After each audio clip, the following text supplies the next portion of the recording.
Halo, kembali lagi di Klinik Bimbel. Kali ini kita mau membahas materi tentang elektrolisis.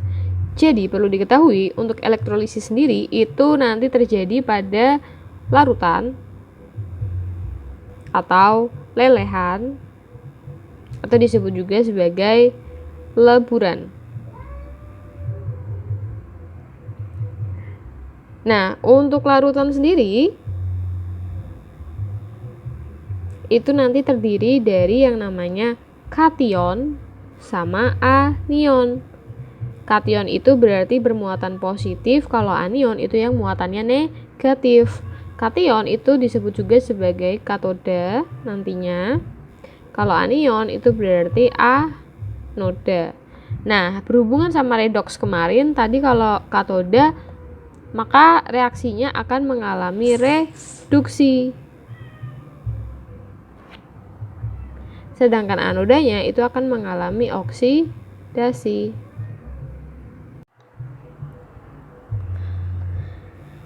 Jadi kalau misalkan kita hubungkan dengan sel volta, kemarin kan kita belajar seperti ini nih, ada dua keping, kemudian diisi dalam suatu wadah berisi larutan. Nah, di elektrolisis ini kita akan bahas si larutan yang ini, yang ada di dalam wadah tersebut. Untuk reaksinya, itu kita pelajari dulu yang namanya reaksi yang terjadi pada katoda. Ada beberapa macam ya. Jadi, ketika reaksi di katoda itu berupa leburan, maka yang bereaksi itu adalah kation itu sendiri.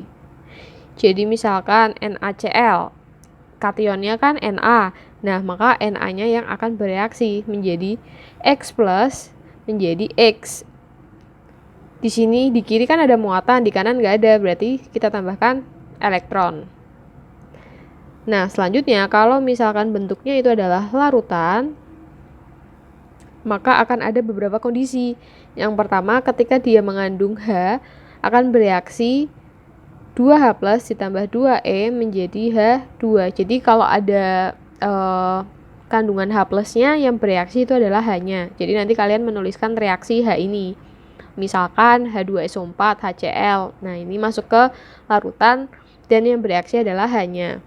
Kalau misalkan larutannya berupa kation dengan golongan 1A, 2A, Al, dan Mn, yang bereaksi itu adalah 2H2O plus 2E menjadi H2 plus 2OH-.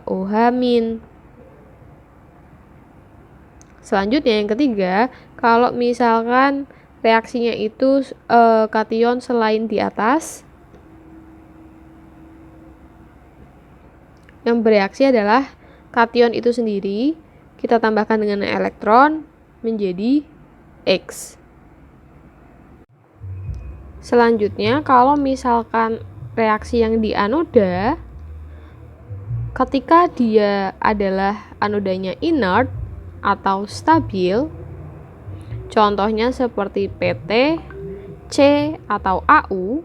Nah, tapi di sini AU-nya itu kadang ada guru yang memasukkan ke dalam inert, ada yang non-inert gitu ya. Jadi nanti dicek lagi di sekolah masing-masing. Maka reaksinya, kalau misalkan dia mengandung O, contohnya misal SO42-, NO3-, dan seterusnya, maka yang bereaksi adalah 2H2O menjadi O2 plus 4H plus 4E. Kalau misalkan tidak mengandung O, seperti Cl-, Br-, I-, maka yang bereaksi itu adalah anion itu sendiri. Misalkan kalau di sini adalah Cl, berarti nanti menjadi Cl2. Nah, di sini berarti 2, di sini berarti ditambah 2E. Kemudian kalau misalkan mengandung OH-,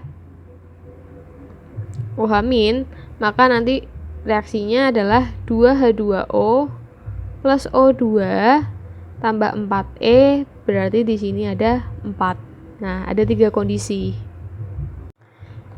Nah, misalkan kalau anodanya menggunakan yang non-inert. Misal Ag. Ingat di anoda itu kan terjadi reaksi oksidasi ya. Berarti nanti kalau misalkan elektrodanya itu adalah non-inert, yang bereaksi itu adalah elektroda itu sendiri.